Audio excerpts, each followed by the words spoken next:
Labor regulations are written in blood. Guidelines that appear to be micromanaging granular details like the exact minimum height of a guardrail on a walkway often only come about after someone has been injured or killed. In the early 1900s, the lives of American miners were not taken seriously. The few regulations that did exist were loosely enforced, assuming they were at all. Miners were often poor immigrants, and the political class had little reason to intervene on behalf of a non-voting population. Mining accidents were sky-high during this period, especially compared to Europe, which had stricter safety regulations for the profession. But the death toll, which often included children brought in to work by their fathers, eventually became too high to ignore. The year 1907 was ultimately the deadliest ever for miners, with more than 3,000 deaths on record. It also featured the deadliest single mining accident in US history. That accident remains a largely unknown tragedy, even though it's had a major impact on safety regulations and technology. Hey, I'm Andy Roberts, and this is the all but forgotten story of the 1907 Monongah, West Virginia mine explosion. Underground mining in particular ranks as the 8th most deadly profession on a list compiled by Forbes. The raw number of deaths aren't all that high, with only 10 fatal injuries in 2021. The overall injury rate is, of course, much higher, and these numbers don't count the knock-on health effects of the job, like increased cancer risk. But in today's modern world, at least you're not likely to face death while you're at work. Underground miners are compensated reasonably well for taking on this increased risk, with the average salary being nearly $60,000 a year. This doesn't make them rich, but it's enough to put food on the table and maybe raise a family with a spouse's second income, or while living in a low-cost part of the country. That was not the case for the mining profession in the early 1900s. Mining was more often a job associated with debt, poverty wages, and far more risk to life than exists today. In the first decade of the 20th century, more than 20,000 coal miners in the United States died in mining accidents, or between 2,000 to 2,500 a year. This is a staggering number on its own, but it likely undercounts the true death toll. As we'll see in Monongah, newspapers and mining operators at the time often didn't include deaths of people working unofficially at the time of the collapse. This includes children and other family members of mining workers who were often brought on in an unofficial capacity to help meet quotas, as well as those who were rescued but would later die from their injuries. The minimum age for legal employment as a miner was 12 years old, but fathers often brought children as young as 8 with them to work. Worse, the living conditions and payment for these workers were terrible under any definition.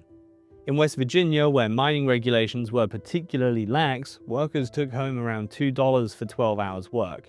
That's the equivalent of $58 over the same period of time in 2021 money. The average life expectancy for a coal miner was only 32 years, and it was probably worse in West Virginia, which again had less stringent safety requirements. Some miners were also forced to live in company towns. In these towns, the owners of a business, the mine in this case, would run essentially everything. They would be owners of the homes, stores, and anything else required for normal functioning of a town. In theory, this was convenient for the families that moved there, as they could be guaranteed a minimum level of amenities. In practice, it was horribly exploitative, designed to keep workers trapped in an endless cycle of poverty. Accommodations were built as cheaply as possible, with as many as 10 people shoved into a single room. Rent and any other expenses would be deducted from their salaries, which left them figuratively trapped within the company's influence. They were also trapped more literally, as armed guards were hired to patrol the camps to prevent miners from leaving before their debts were paid, and to sniff out and destroy any potential attempts to unionize.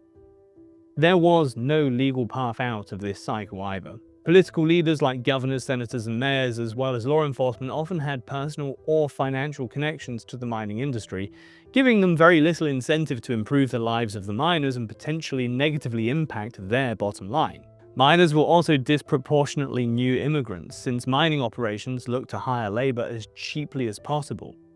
In West Virginia, the largest slice of them were Italian. They had poor command of the English language and few legal protections.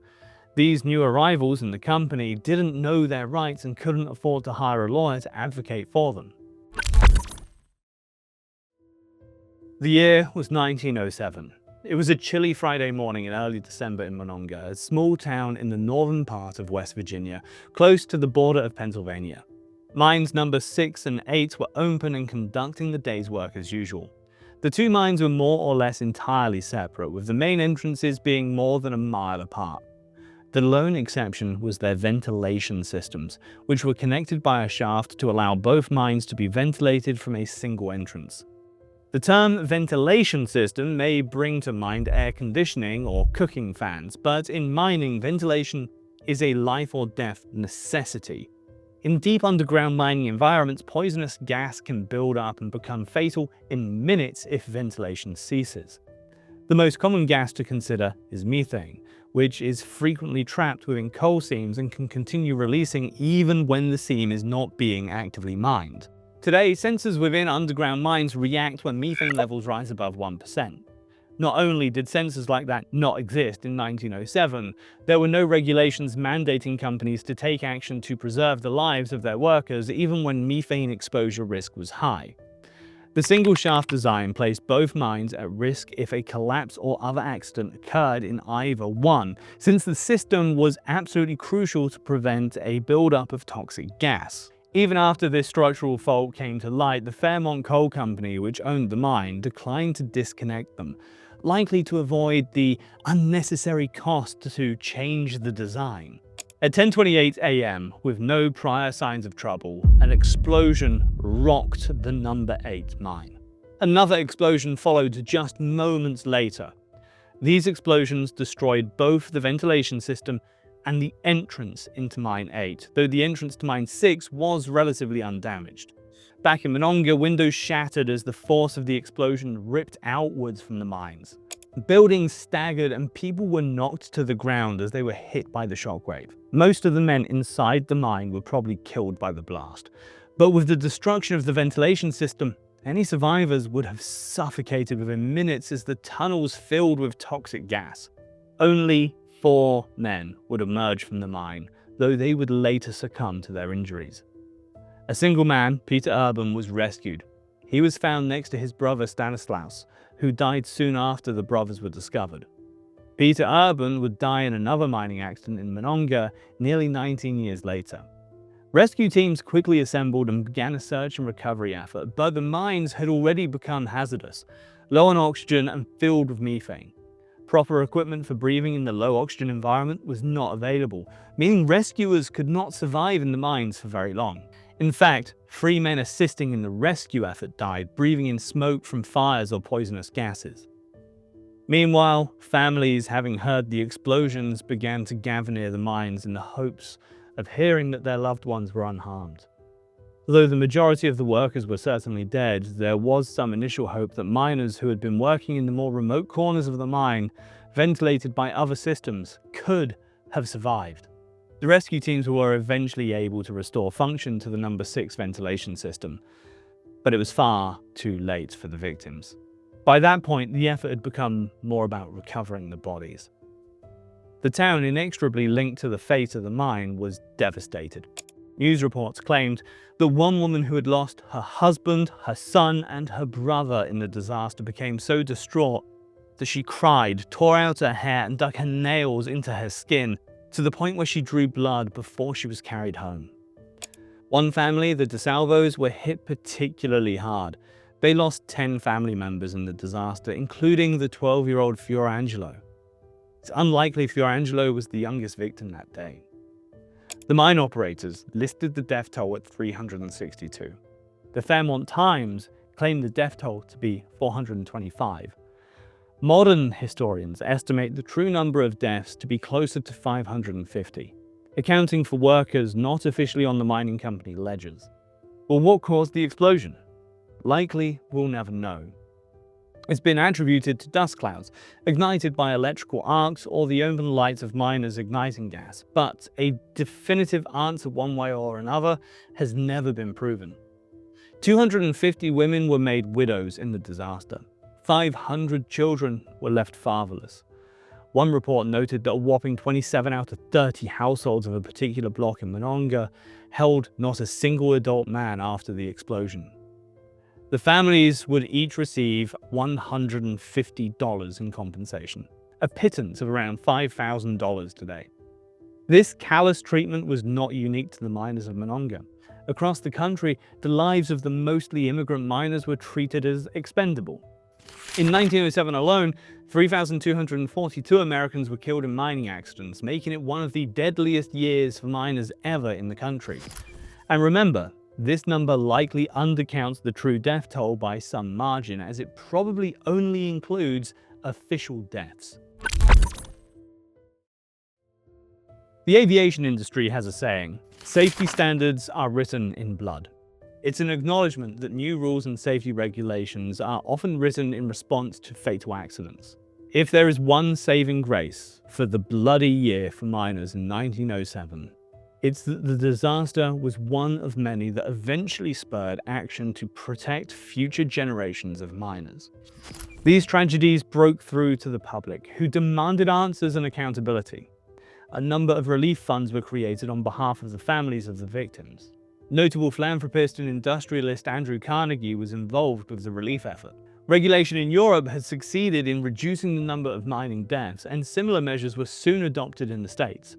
It was a struggle to get the legislation passed, as the financial incentive of low regulation still remained, and the largely immigrant workforce did not have many advocates in positions of power.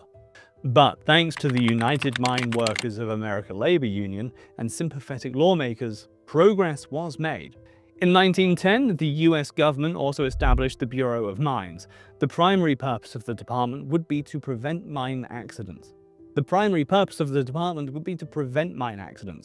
Although initial progress was slow, by the middle of the century, mining deaths had fallen significantly. A huge win for the mining industry. Not only were new regulations put in place, but the newly formed Bureau also worked to promote and develop the assisted breathing technology that gives miners an extra layer of protection when on the job today. In 1957, 50 years after the Monongah disaster, there were only 478 US deaths from mining accidents. Still a large number, but far reduced from the 3,000 plus from half a century prior. The decline in deaths would continue to the modern era, where some years would feature death totals that didn't even reach double digits. Maybe it was unfair to call the Monongah mine explosions an all-but-forgotten disaster. Memorials to the disaster exist not just in Monongah itself, but also in other countries like Italy. Several Italian towns lost friends, brothers, husbands in the collapse, and erected memorials in their honor. One woman, Caterina Davia, who lost her husband in the disaster, would walk every day to the entrance of the collapsed mine. There, she would fill a bucket with coal, bring it back to her house, and dump it in her front yard. She would continue this ritual for 30 years, amassing a mountain of coal in the process. She believed that this would alleviate the weight that crushed her husband, whose body was never recovered. A monument called Monongah Heroine, which honors the women and children left behind by the accident, stands prominently in the town. The woman was designed with Caterina's likeness. As recently as 2007, the Italian region of Molise presented Monongah with a memorial bell, showing just how deep the scars of this disaster still run.